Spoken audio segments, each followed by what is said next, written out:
Shalom. Ya, selamat pagi Bapak Ibu Saudara yang dikasihi Tuhan. Untuk anak-anak, ya, saya mengundang Bapak Ibu semua saudara untuk membuka firman Tuhan dari Kolose 3 ayat 18 sampai dengan 21. Kolose 3 ayat 18 sampai dengan 21. Demikian bunyi firman Tuhan. Hubungan antara anggota-anggota rumah tangga. Hai istri-istri, tunduklah kepada suamimu sebagaimana seharusnya di dalam Tuhan. Hai suami-suami, kasihilah istrimu dan janganlah berlaku kasar terhadap dia. Hai anak-anak, taatilah orang tuamu dalam segala hal, karena itulah yang indah di hadapan Tuhan. Hai bapak-bapak, janganlah sakiti hati anakmu, supaya jangan tawar hatinya. Amin. Demikian jauh pembacaan kita pada pagi hari ini. Yang berbahagia adalah setiap kita yang dengan setia membaca dan merenungkan firman Tuhan. Tetapi jauh lebih berbahagia adalah setiap kita yang dengan setia melakukan firman Tuhan dalam hidupnya tiap-tiap hari.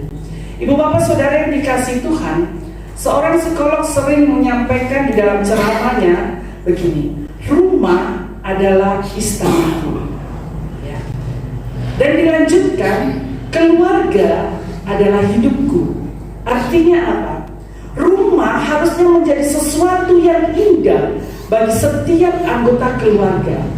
Dan istana bukan hanya indah dan megah, tetapi istana menjadi satu tempat yang nyaman bagi penghuninya.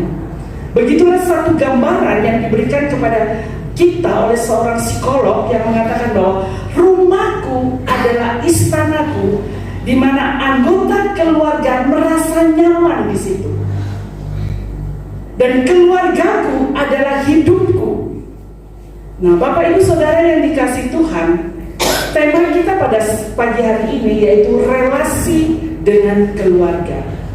Rumah bisa menjadi satu tempat yang nyaman bagi setiap anggota keluarga kalau di dalam keluarga itu ada relasi yang baik. Masing-masing anggota punya tanggung jawab dan melakukan tanggung jawab itu secara tepat. Bapak Ibu Saudara yang dikasihi Tuhan, sebelum kegagalan demi kegagalan yang dialami oleh keluarga demi keluarga dari zaman dulu sampai zaman modern ini, sebenarnya Allah sudah jauh memikirkan bahwa segala sesuatu yang buruk itu bisa saja terjadi. Sehingga sebenarnya Allah telah menyusun keluarga menurut garis-garis wewenangnya dan tanggung jawab yang jelas dan pasti bagi setiap anggota keluarga. Ayat yang ke-18. Hai istri-istri, tunduklah kepada suamimu sebagaimana seharusnya di dalam Tuhan. Ya. Nah, ini firman Tuhan ini yang bagian pertama ini diingatkan kepada para istri. Mungkin ada begitu banyak orang yang tidak terima dalam hal ini. Istri-istri harus tunduk kepada suami. Ya. Ada orang yang menentang ini, katanya, loh, bukankah firman Tuhan mengatakan bahwa istri itu diambil dari tulang rusuk yang harus dilindungi, yang harusnya dikasihi? Ya, kalau kita belajar tentang tulang rusuk, dia terletak di sebelah dekat hati, tidak di kaki untuk diinjak, juga tidak di kepala untuk mengepalai, ya, tetapi berada di dekat hati kaum pria. Nah, Bapak Ibu Saudara yang dikasihi Tuhan, hai istri-istri, tunduklah kepada suamimu. Wow. Dilanjutkan firman Tuhan ini, sebagaimana seharusnya di dalam Tuhan. Kata tunduk memberikan arti mengikuti, patuh, dan menuruti.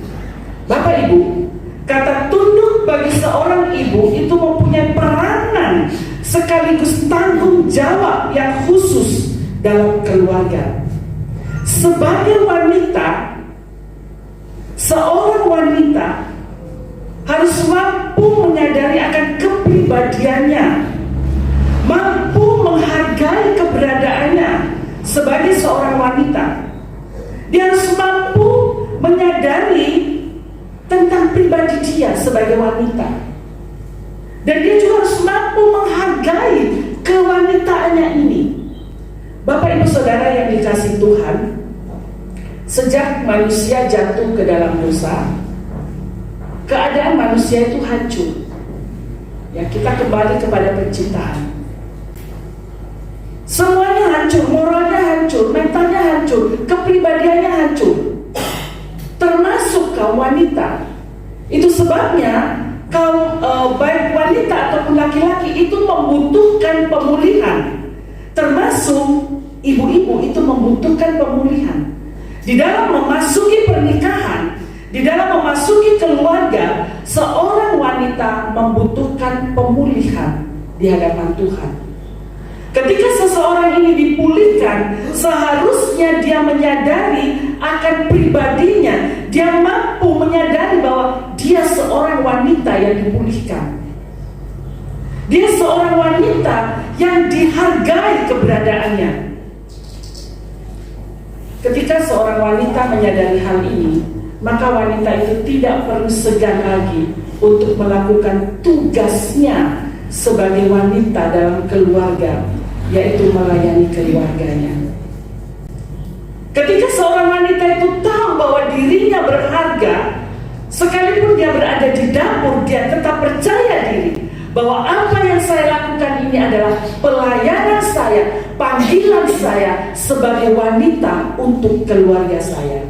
Sehingga pernah saya sampaikan di sini, sehebat-hebatnya wanita di dalam berkarir, wanita harus tetap menyadari bahwa dipanggil untuk melayani keluarganya. Dia harus tetap bisa memasak. Amin. Sekalipun dia S2, S3, S4, S5, S talent, dia harus tetap bisa memasak. Itu panggilan wanita. Bapak Ibu Saudara yang dikasihi Tuhan, ketika kita sadar bahwa saya berharga, ketika saya sadar bahwa saya wanita yang dipulihkan, maka saya akan menjadi wanita yang cakap dalam pekerjaan wanita. Itulah artinya menundukkan diri. Bapak Ibu Saudara yang dikasihi Tuhan, sebagai istri harus menjadi penurut suami. Belajar menaklukkan diri pada suami seperti menaklukkan diri kepada Allah. Bapak Ibu, menaklukkan diri bukan taat yang masa bodoh. Ya.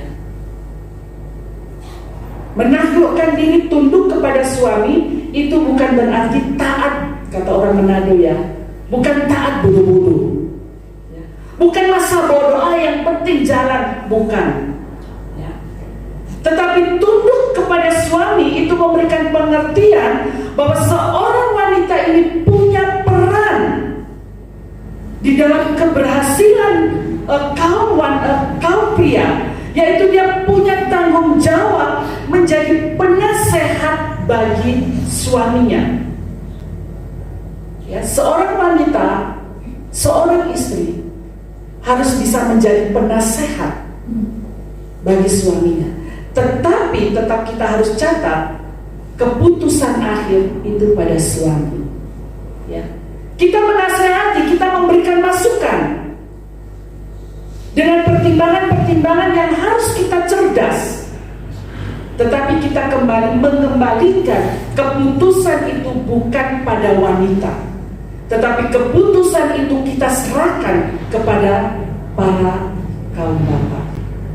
Bapak Ibu Saudara yang dikasihi Tuhan, mungkin kadang-kadang keputusan yang diambil oleh kaum bapak itu ternyata salah. Ya. Nah, istri harus tetap terima keputusan yang salah itu. Tetapi dengan berjalannya waktu, saya percaya ketika kita menerima keputusan yang salah, kita kecewa. Ya. Tetapi kita tidak boleh terus kecewa. Kalau keputusan itu salah, dengan lemah lembut kita mendoakan, dengan lemah lembut kita mengingatkan, dengan lemah lembut kita menyatakan. Setiap keputusan itu berdampak. Bisa dampak baik, bisa dampak tidak baik. Tetapi dengan lemah lembut kita menyatakan, ya itu akan menjadi satu perubahan. Tetapi ketika laki-laki salah memutuskan dan kemudian dampaknya langsung kita lihat apa yang terjadi, sering terjadi di antara kaum wanita. Bapak Ibu seperti sering disampaikan bahwa laki-laki itu berbicara segini saja, kebutuhan wanita itu berbicara sekian ribu katanya kan. Nah itulah yang sering terjadi. Ketika kaum bapak salah memutuskan, ibu ini, kaum wanita ini tidak tinggal diam, ingin mencurahkan isi hatinya. Tuh kan, bisa omongin dulu, rasa noe. Ya, itu bukan sikap penundukan diri.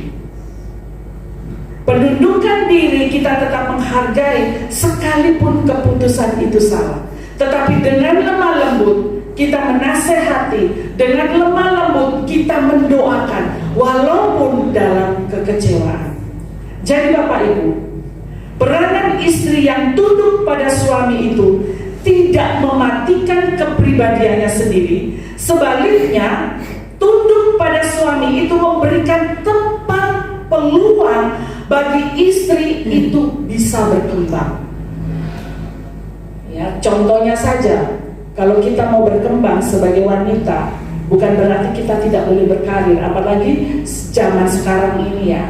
Panggilan kita seperti tadi saya katakan, sehebat-hebatnya kita harus bisa masak. Ya. Itu kita bisa mengembangkan diri di situ. Sekarang sudah zaman online, kita bisa membuka usaha, kita bisa membuka bisnis, dan kita juga bisa menjadi penolong bagi suami kita dalam segi ekonomi dengan memasak. Ya, itu tidak menjadi satu perlawanan kita, dan kita berkembang di situ. Bapak Ibu Saudara yang dikasihi Tuhan, sikap tunduk kepada suami itu bersedia menolong suami untuk apa? Untuk membimbing anak-anaknya. Tunduk kepada suami bersedia menolong suami untuk mendidik anak-anaknya. Tunduk kepada suami bersedia menolong suami untuk menjadi teladan bagi anak-anaknya. Bapak Ibu Saudara yang dikasihi Tuhan, saya pernah mendengar begini, seorang anak laki-laki itu akan menjadi pria sejati yang sayang kepada keluarganya dan sayang kepada istrinya kalau anak laki-laki ini dekat dengan mamanya. Dia mengasihi mamanya, maka ketika dia dewasa, ketika dia berumah tangga, dia akan menjadi laki-laki yang sangat mengasihi istrinya. Dan sebaliknya, ketika anak laki-laki ini kehilangan waktu mamanya, maka anak laki-laki ini ketika dia dewasa, ya, dia sedikit menghargai pasangannya. Bapak Ibu Saudara yang dikasihi Tuhan, tunduk kepada suami. Kaum wanita harus bersedia membimbing anak-anaknya. Kalau kita mau bertanya kepada anak-anak kita, siapa yang paling sering mengajak kamu berdoa? Pasti anak-anak itu akan katakan mama saya, ibu saya. Ya, itulah peran kita sebagai wanita. Ketika Ilham masih kecil, ya, ditegur siapa-siapa tidak bisa, nangis tidak bisa diam. Lalu Bu Marni almarhum itu katakan begini, nanti kalau Bu yang datang, dia langsung diam. Ya. Begitu saya datang, oh boleh. Dia langsung diam dan peluk saya. Dia merasa nyaman. Dia merasa bahwa inilah orang yang saya percaya. Inilah pribadi yang akan melindungi saya. Inilah pribadi yang tidak akan pernah berbohong kepada saya.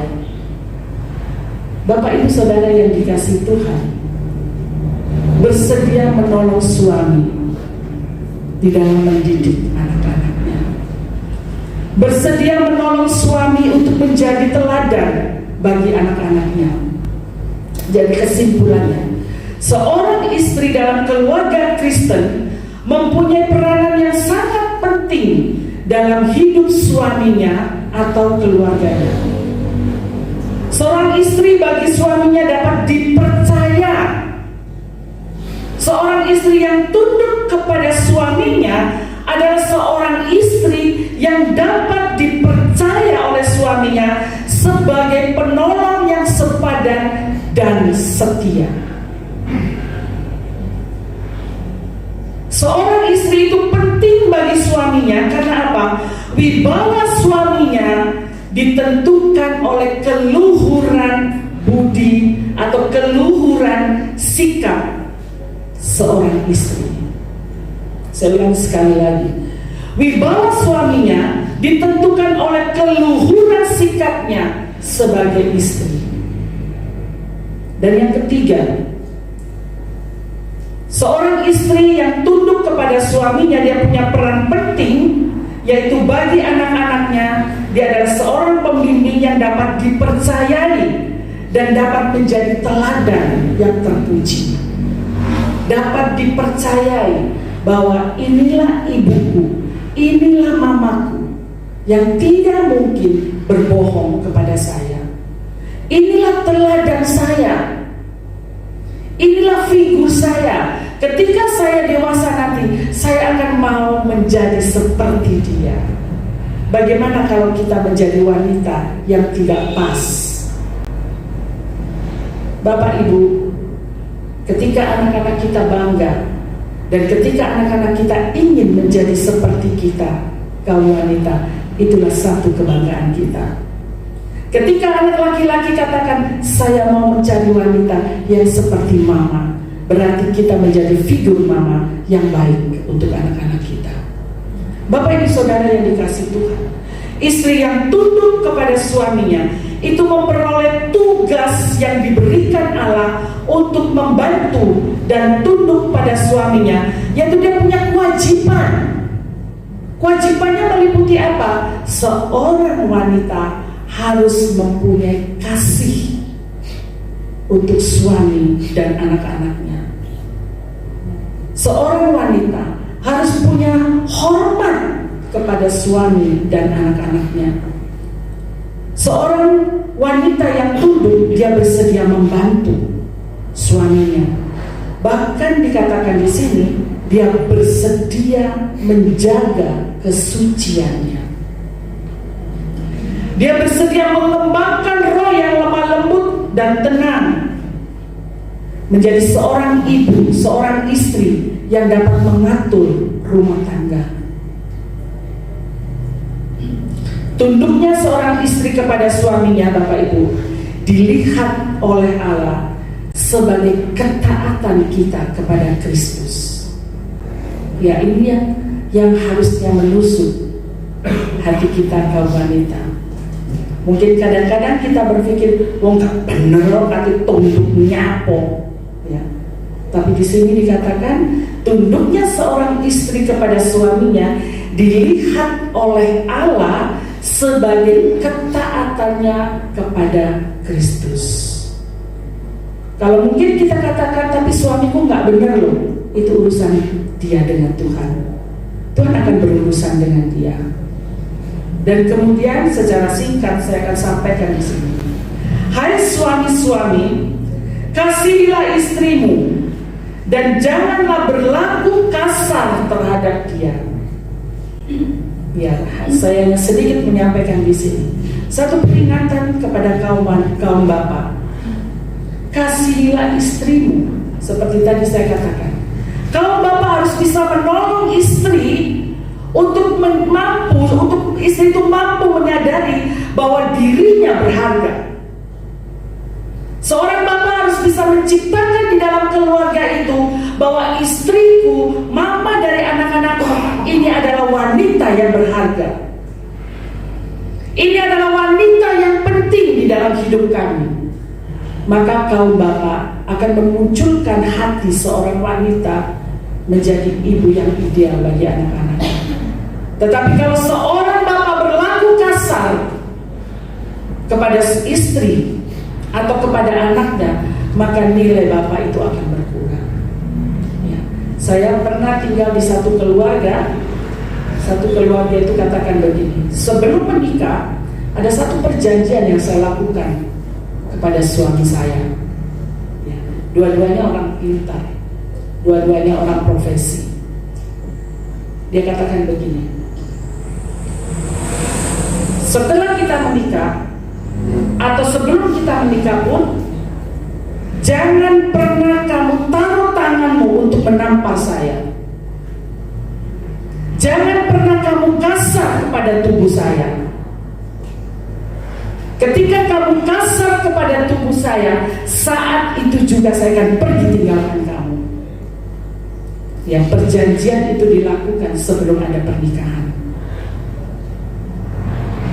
Sehingga sepanjang pernikahannya sampai istrinya meninggal, kekasaran itu tidak pernah terjadi. Di dalam keluarga itu saling menghargai. Karena dia ingat betul, istriku orang yang gak main-main. Ketika saya tampar dia akan pergi meninggalkan saya. Dia akan pergi meninggalkan anak-anak saya. Dia bilang, sekalipun anak ini masih kecil, sekalipun kita punya anak masih kecil, kalau kamu sampai kasar kepada tubuh saya akan pergi tinggalkan kamu. Saya akan pergi tinggalkan kehidupan keluarga kita. Dan komitmen itu dijaga sampai istrinya meninggal, kekasaran itu tidak pernah terjadi. Bapak ibu saudara yang dikasihi Tuhan, seorang istri membutuhkan kasih sayang. Sekasar-kasarnya istri, secerewet-cerewetnya istri, dia akan luluh dengan kasih sayang. Karena di sini ada banyak anak muda-mudi, jadi saya tidak mau menyampaikan hal yang lebih sensitif lagi. Dan di sini dikatakan, kasihilah istrimu dan jangan berlaku kasar terhadap dia. Yang berikutnya, yang ketiga, pada ayat yang ke-20, hai anak-anak, taatilah orang tuamu dalam segala hal, karena itulah yang indah di dalam Tuhan. Jadi bagian firman Tuhan ini dengan jelas satu persatu diingatkan oleh Tuhan. Karena kekacauan itu akan terjadi apabila salah satu dari anggota keluarga ini tidak melakukan tanggung jawab yang seharusnya dilakukan. Hai anak-anak, taatilah orang tuamu dalam segala hal, karena itulah yang indah di dalam Tuhan. Hal ini juga berbicara tentang tanggung jawab anak dalam hubungan dengan keluarganya. Anak-anak yang dikasihi Tuhan, apapun bentuk keluargamu yang kamu miliki pada saat ini, itu adalah satu panggilan Tuhan yang Tuhan berikan kepada kamu. Kamu tidak bisa memilih, saya tidak mau keluarga ini, saya tidak mau bapak ini, saya tidak mau mama ini, saya mau bapak itu, saya mau mama itu. Tidak bisa. Kita semua ada di dalam keluarga ini sudah ditentukan oleh Tuhan. Ya, ketika anak-anak saya kecil, kadang-kadang mereka membanding-bandingkan. Ya, mumpung orangnya nggak ada di sini ya, bilang tuh pernah dia begini, Mimi, Bu Indras itu ya, kan guru BK-nya, Bu Indras itu kok bisa ya Mimi, lemah lembut. Saya bilang, ya iyalah, orang guru BK, Mami bilang gitu. Terus dia bilang, kok Mami nggak bisa begitu, katanya. Nah, hari lain nggak tahu ada pengalaman apa dengan Bu Ekana, dia datang lagi, Mimi, tadi itu loh, Bu Heni katanya. Nah biasa kecil kan kita ajak panggil di Bu Eka nih, Bu Heni. Ngomong tuh begini, halus, lemah lembut, nggak kayak mami katanya. Lalu saya bilang begini, iyalah, Bu Eka kan orang Jawa asli, dari kecil dia di sini. Loh, mami bukan orang Jawa katanya. Lalu saya bilang begini, Le, gini aja Le, mami kan yo ngomongin banter, mami yo nggak selantanan Le, bengak-bengok, kereng, wis gini aja, bajumu ada no tas, wis milio, mau ikut Bu Ekana, mau ikut beli beras. Nah Bapak Ibu, anak-anak tidak bisa memilih, ya. Kalian tidak bisa memilih. Kalian berada di tengah-tengah keluarga kalian itu adalah satu panggilan Tuhan, dan Tuhan memberikan tanggung jawab kepada kalian di tengah-tengah rumahmu. Ya. Bukan berarti ketika di dalam rumah terjadi pertengkaran, anak pergi meninggalkan rumah itu salah. Panggilanmu bukan minggat. Ya. Panggilanmu, kehadiranmu untuk papa mamamu. Tetap tinggal di dalam rumah itu. Anak-anak yang dikasih Tuhan, anak-anak Tuhan atau anak-anak orang percaya harus tetap berada di dalam bimbingan orang tua. Sampai kapan? Sampai dia menikah. Bahkan sampai menikah pun masih menjadi nama anak, masih ada orang tua harus bersedia untuk dibimbing oleh orang tuanya. Ada 3 fase, 3 hal yang saya ingin sampaikan untuk anak-anak. Ketika anak-anak kecil harus diajar untuk mentaati dan menghormati orang tua mereka. Dengan bagaimana? Dengan dididik dan dilatih. Ya. Memang ini ada tahapan-tahapan. Umur 3 sampai 5 tahun, umur 2 sampai 5 tahun, anak itu dibiarkan mencoba. Tidak boleh dilarang. Tapi kadang-kadang kita enaknya orang tua itu kan katanya tidak boleh dilarang. Ya wis bene, nanti besar kan tahu sendiri itu salah. Ada masanya anak ini dibiarkan. Usia berapa Mbak Eva? 2 sampai 5 tahun ya. 2 sampai 5 tahun itu dibiarkan karena usia di mana anak itu mencoba.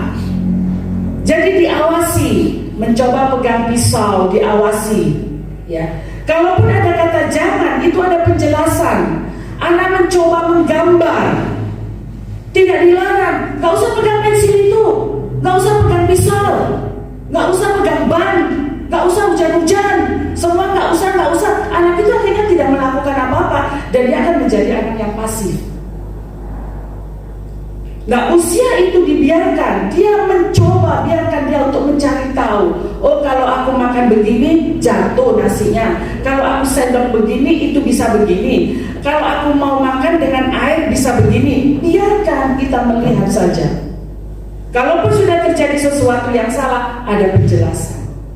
Nah setelah anak itu usia 6, usia 8, usia 11, itu baru namanya ada larangan. Ya, ini tidak boleh karena usia mencoba sudah cukup. Ini tidak boleh kamu lakukan. Kalau kamu lakukan ini, konsekuensinya ini. Nah, itulah didikan. Jadi tidak di-loss begitu saja. Nanti besar dia tahu, besar tidak tahu. Karena kita tidak pernah kasih tahu. Bapak Ibu Saudara yang dikasih Tuhan. Yang kedua, anak-anak yang sudah lebih besar, sekalipun sudah menikah, harus menunjukkan rasa hormat. Kalau tadi anak dididik untuk memiliki rasa hormat, ya itu harus dilatih. Yang kedua ini, anak sudah lebih besar, sekalipun sudah menikah, dia harus bisa menunjukkan. Sudah menikah harus bisa menunjukkan sikap hormat terhadap nasihat orang tua. Nah kadang-kadang anak-anak yang sudah menikah, mereka akan melihat, kadang-kadang jatuh melihat orang tua itu didikan kuno. Ya, nasihat orang tua itu kuno. wes basi, aku wes seru. Ya, sikap hormat tidak demikian. Sikap hormat tetap dengar nasihat orang tua. Sekalipun kamu anak-anak yang pintar, anak-anak yang hebat, ingat kamu dibesarkan oleh dia, mamamu, yang mungkin tidak sehebat kamu, tetapi dia hebat karena dia bisa membuat kamu hebat. Berarti dia lebih hebat dari kamu. Itu alasan bagi anak-anak tidak boleh sombong kepada orang tua. Sebelum kamu mencapai kesuksesan, mencapai kehormatan di dalam keluargamu, kamu dibesarkan dapat penghormatan dari orang yang kuno itu. Itu sebabnya anak-anak ketika sudah menikah, kalian harus tetap menunjukkan rasa hormat kepada orang tuamu, terhadap nasihat orang tuamu. Kemudian yang ketiga, dan menghormati orang tua di dalam usia lanjut, yaitu melalui merawat mereka, ya, merawat mereka, membantu mereka dalam keuangan. Itu menunjukkan rasa hormat. Ya. Memang merawat orang tua itu bukan sesuatu yang gampang. Seperti ada sering dikatakan bahwa sikap atau tingkah laku orang tua ini balik kayak anak kecil, gitu kan? Nah, berarti kalau pada waktu usia lanjut, usia tua ini pengko, berarti cilik pengko.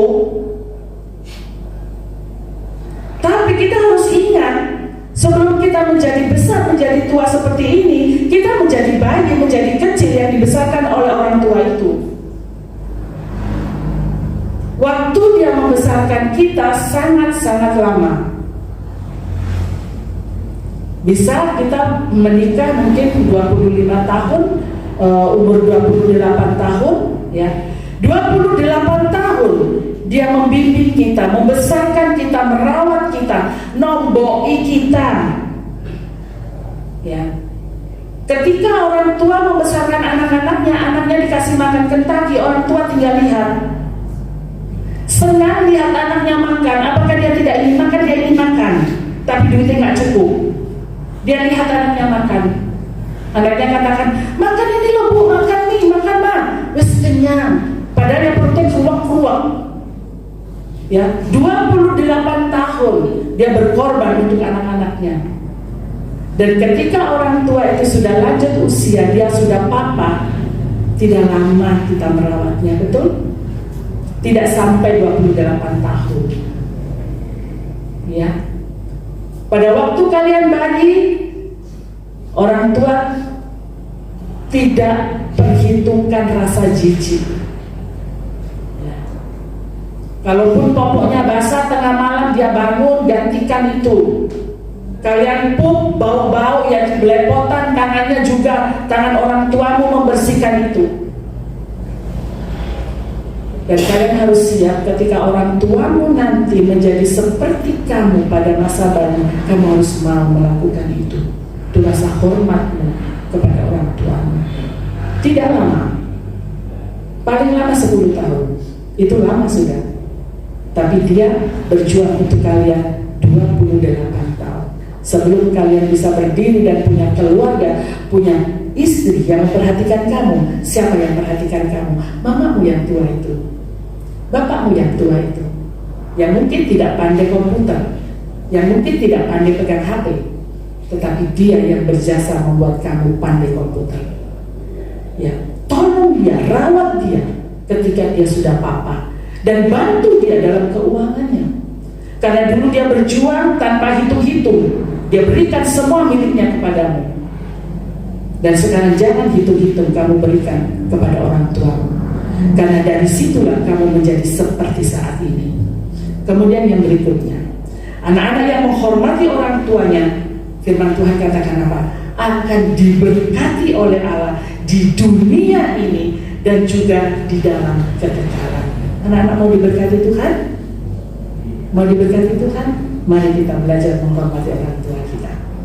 Yang terakhir, Kolose 3 ayat 21. Hai bapak-bapak, janganlah sakiti hati anak-anakmu. Ya, hai bapak-bapak, janganlah sakiti hati anak-anakmu. Supaya apa? Supaya jangan tawar hatinya. Wah, ini mungkin bapak-bapak gak terima, orang tua gak terima. Loh, tujuanmu kan baik untuk dia. Yang terimalah caraku yang seperti ini. Ternyata tidak seperti itu, ya. Bapak-bapak, jangan rasakan hati anak-anakmu supaya hatinya tidak tawar. Artinya apa? Orang tua bertanggung jawab untuk memberikan asuhan dan didikan kepada anak-anaknya untuk hidup berkenan kepada Allah. Ya. Tujuan kita, orang tua, bapak-bapak, harus bisa membawa anak-anaknya untuk hidup berkenan kepada Allah. Nah, sebelum kaum bapak ini membawa anak-anaknya punya pengertian hidup berkenan kepada Allah, bapak-bapak ini duluan harus dipulihkan untuk hidupnya berkenan kepada Allah. Amin. Bagaimana kaum bapak bisa membawa anaknya hidup berkenan kepada Allah kalau kaum bapak sendiri tidak berkenan di hadapan Allah? Mau diajarkan apa kepada anak-anak kita? Amin. Jadi sebelum kita membawa anak-anak kita, mengajar anak-anak kita berkenan kepada Allah, kita harus berusaha hidup berkenan kepada Allah.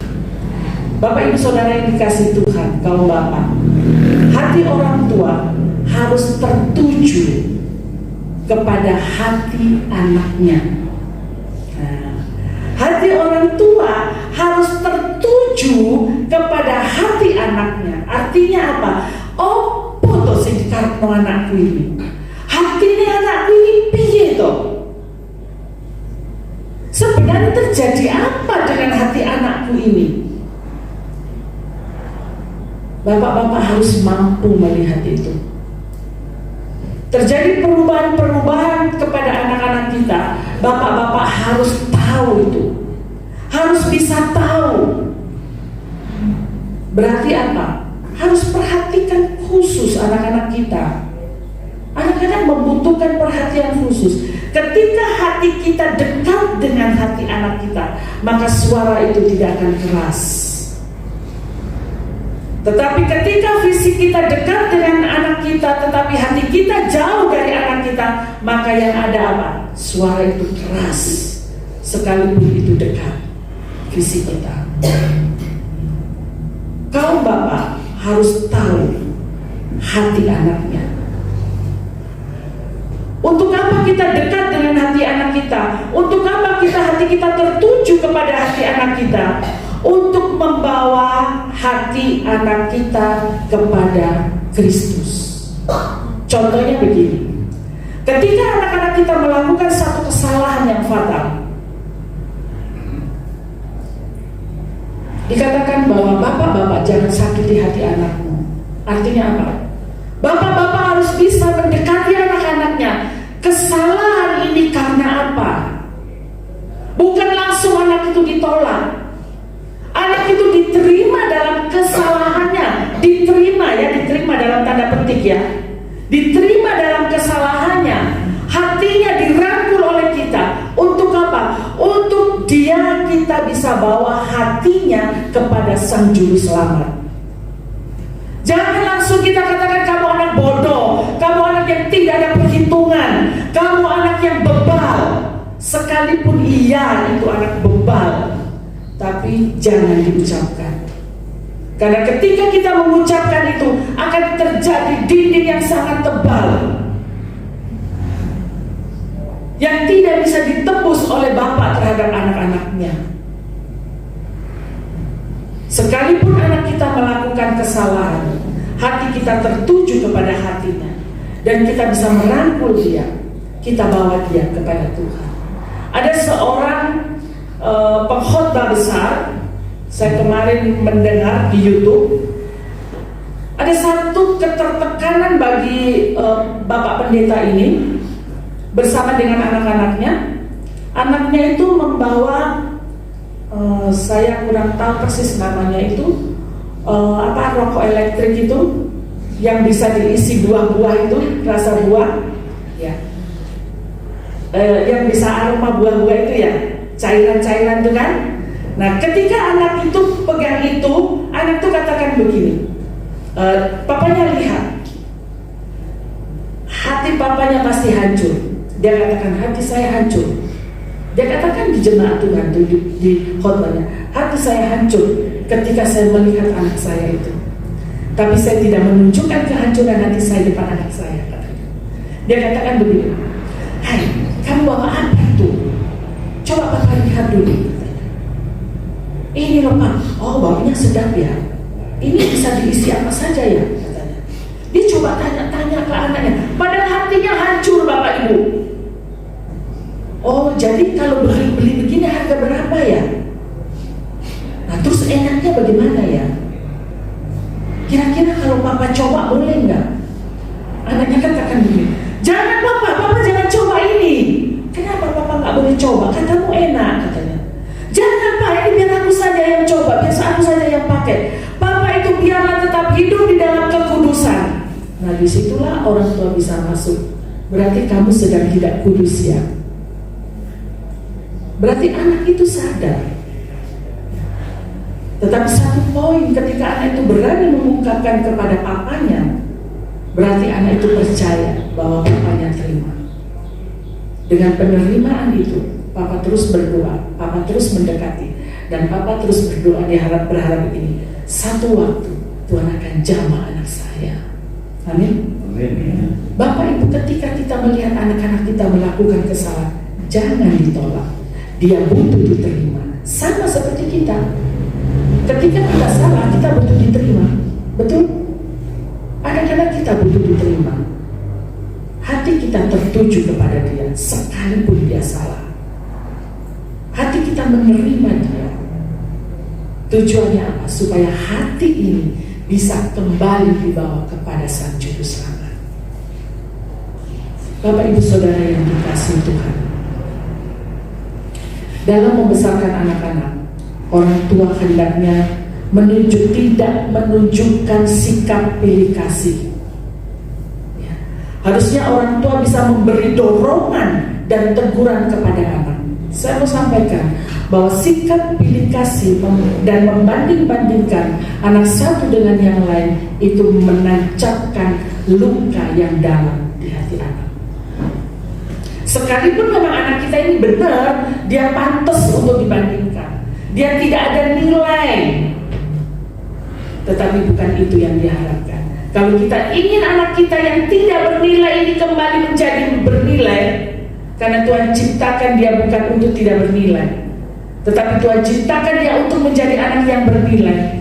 Jangan pernah kita bandingkan. Kalau kakakmu itu loh, dia hebat, dia nurut, dia jempol, kamu bodoh. Jangan itu semakin kita membunuh karakter dia. Kita sama menginjak dia. Pagi sering katakan begini untuk menghibur saya.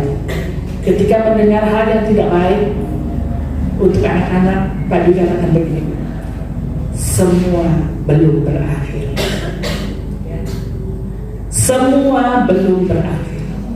Anak yang menurut kita saat ini tidak berhasil, belum tentu tidak berhasil selama-lamanya. Amin.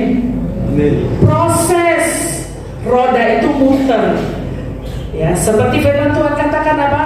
Batu yang tidak dianggap oleh orang, tidak dilihat oleh orang, Tuhan akan pakai menjadi batu penjuru. Untuk apa? Untuk nama Tuhan dipermuliakan, bahwa kuasa Tuhan itu nyata. Amin.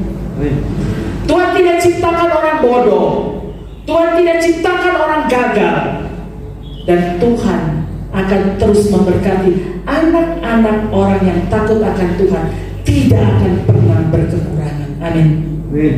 Bapak Ibu Saudara yang dikasihi Tuhan,